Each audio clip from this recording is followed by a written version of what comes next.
I was almost gone. Then something small and gray stepped out from under the carts. My name is Mara.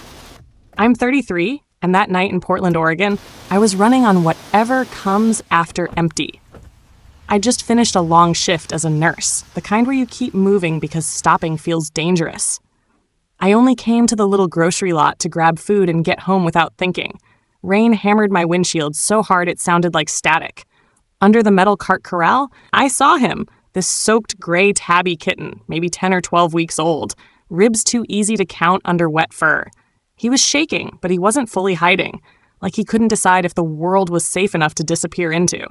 I told myself, very calmly, "You don't see that. You don't do this. Not tonight." I put the car in gear, and then in the rearview mirror, I watched him take one small step toward my headlights. Not a confident step, more like a dare he made to himself. "Seriously?" I whispered, like he could hear me through glass and rain. I got out anyway. The cold hit my face, the parking lot smelled like wet asphalt, and I crouched low with my palm open. He didn't come close enough to touch. But he didn't run, either. He just stared at my hand like it was a choice. A door slammed a few spaces down. Someone getting into their car called out, half annoyed, half tired, "That kitten's been here 2 days." The kitten tried to meow, but it came out as a thin little sound that got swallowed by the rain. He coughed once, shook harder, and still didn't back up. I looked at my car. I looked at him. I felt that familiar fear rise up. I can't carry one more thing. I went to my trunk and pulled out an old cardboard box. But what if home wasn't going to be a rescue at all? I carried the box under the little overhang by the carts, like that made it safer. It wasn't much, but it got him out of the direct rain. I dug through my gym bag in the trunk and found an old towel that smelled faintly like detergent and stress. I lined the bottom of the box, trying to make it look like a place a living thing could belong. The kitten climbed in on his own, then immediately pressed himself into the far corner. His eyes were huge. Not cute huge. More like aware. Like he'd learned early that the world doesn't owe you softness. "Okay," I murmured. "Okay, just stay there." I stepped a few feet away and called the nearest shelter intake line I could find. It rang, then went to an automated message. "Too late. No answer. Leave a voicemail. Try again tomorrow." The whole thing sounded polite in that way that still means no.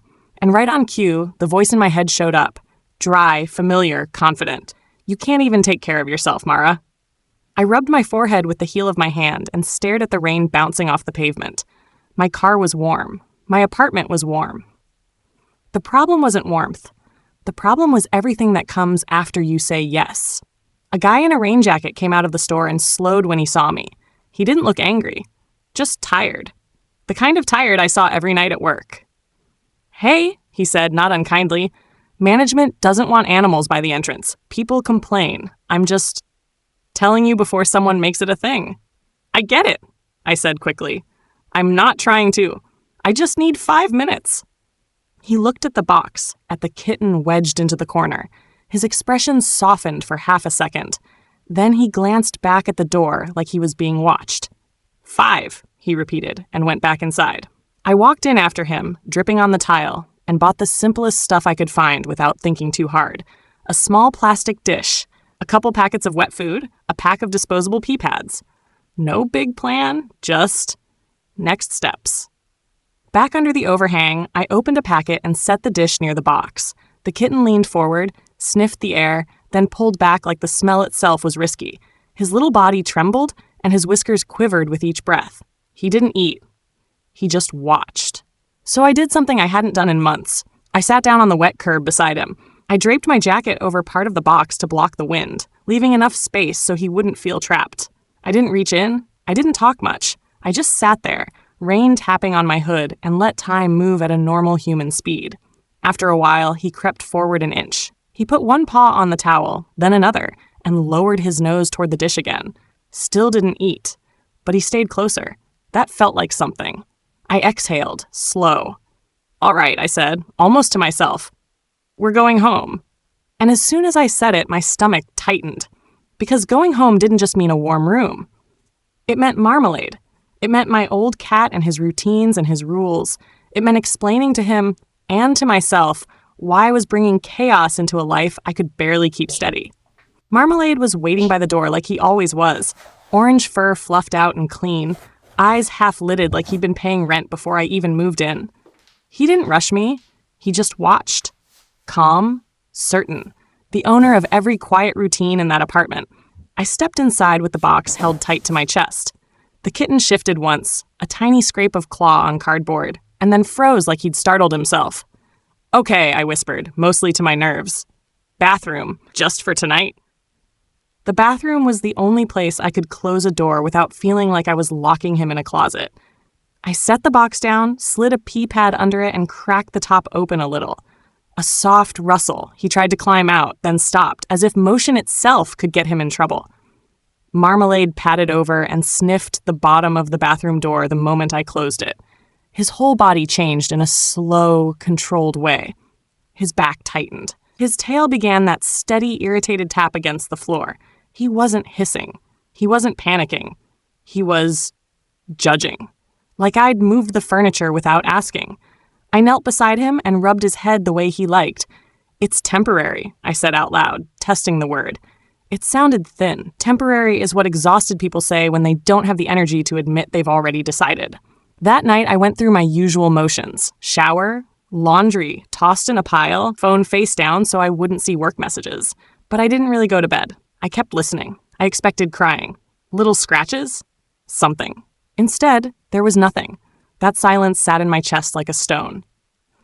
Around 2 a.m., I got up and sat on the hallway floor outside the bathroom, my back against the wall. Marmalade sat a few feet away, facing me, like a supervisor. I leaned close to the door and spoke softly. "You don't have to trust me. Just be here, okay?" For a long moment, nothing. Then from the other side, so faint I almost thought I imagined it, came a tiny, shaky purr. Not confident. Not even steady. But real. My shift started in the morning. Leaving them alone felt like a risk, only I couldn't tell which risk was bigger. At work the next day, my hands did what they'd been trained to do. I checked vitals, answered call lights, smiled when I was supposed to. But my brain kept slipping back to my hallway floor and that tiny, shaky purr behind a closed door. On my break, I called my neighbor, Tessa, the one who'd mentioned once that she'd had cats for years. I kept my voice casual like it wasn't a big deal. "Could you, if you're home, just peek in later? Just to make sure everything's okay." "Yeah," she said, simple as that. "I can check. No problem." I hated how relieved I felt. I hated needing help for something that sounded so small, like I was failing at basic adulthood. But I also knew what it looked like when people tried to carry everything alone. I saw it at work. I was living it. When I got home that evening, the apartment smelled normal. Warm air, faint laundry detergent, Marmalade's familiar presence. He met me at the door, then immediately turned and led me to the bathroom like he wanted to show me what I'd done. I opened the door slowly. The kitten was still in the box, but the food dish was scraped clean. On the pee pad beside it were tiny wet paw prints. Little gray commas across white plastic, like a signature. I was here. I'm real. My throat tightened in a way that surprised me. I crouched and spoke softly. "You ate? Good job." Marmalade sat outside the doorway, planted like a security guard. His eyes tracked every movement. I could almost hear him thinking, "This is not your decision." I did the careful stuff I'd read about and half remembered. Rubbed a small cloth on Marmalade's cheeks and slid it under the kitten's box, swapped a towel for another that smelled more like home, tried to let their worlds overlap without forcing it. It was all logical. Controlled. A system. But inside, I wasn't thinking about cats. I was thinking, I'm building another system just to survive. When I cracked the bathroom door a single inch, the kitten didn't bolt this time. He scooted forward, belly low, like he was negotiating with fear. He reached the gap and pressed his nose to my fingers, one quick, warm touch. It felt like a tiny contract. And then behind me, Marmalade made a sound I hadn't heard in years. A sharp hiss, sudden and flat, cutting the air clean in half.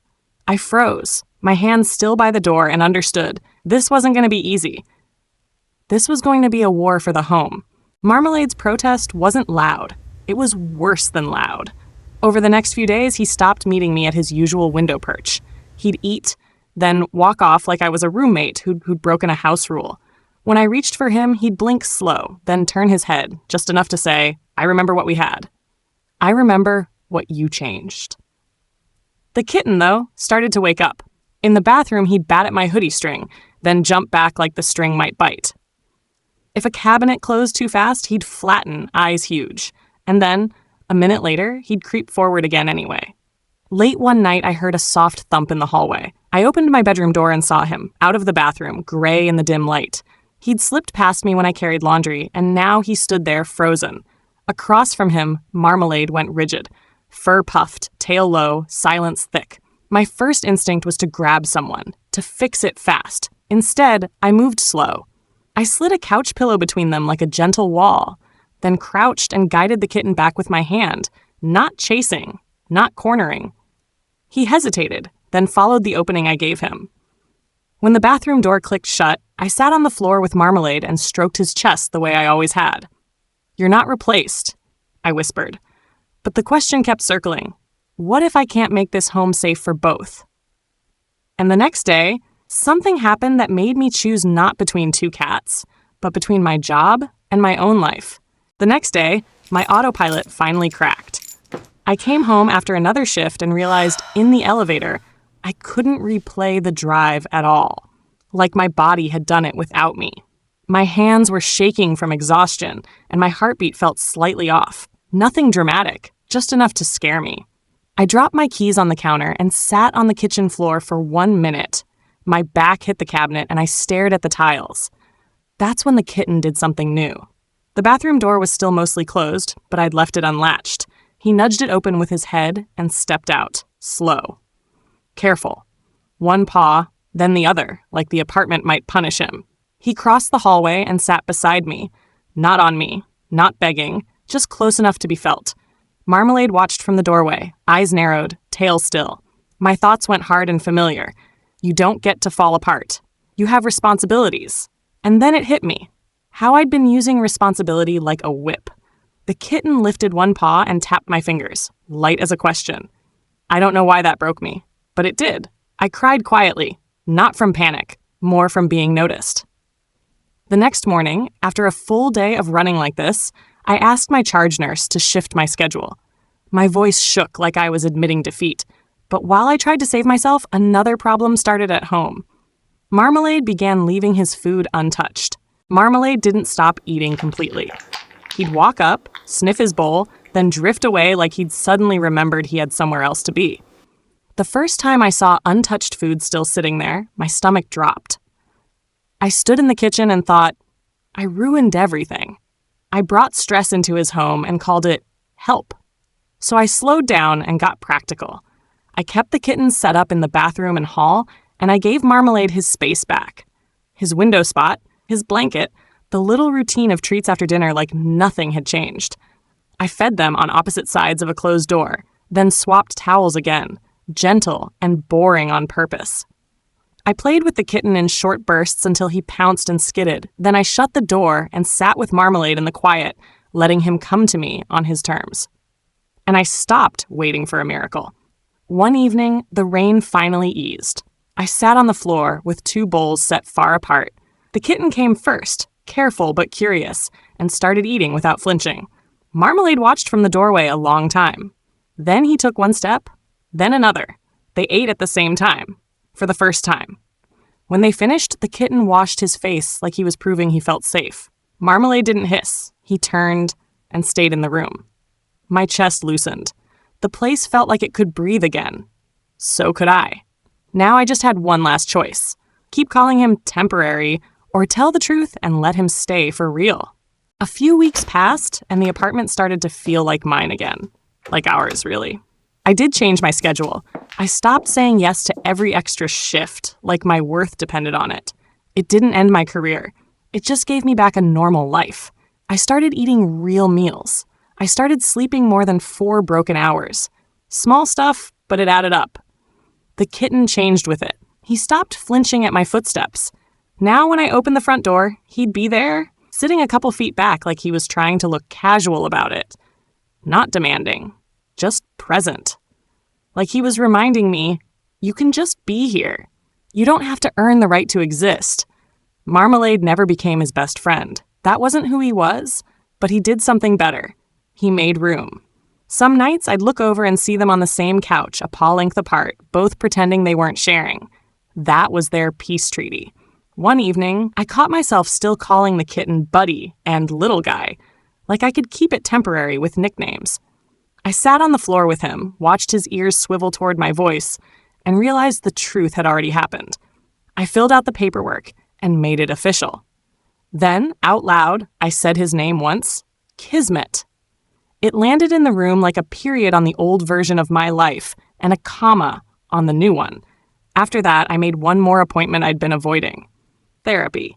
Because if I was teaching a small gray kitten how not to live in fear, I owed myself the same lesson. And sometimes when it rains in Portland and the streetlights smear across wet pavement, I think about that night by the carts and wonder, who really saved who?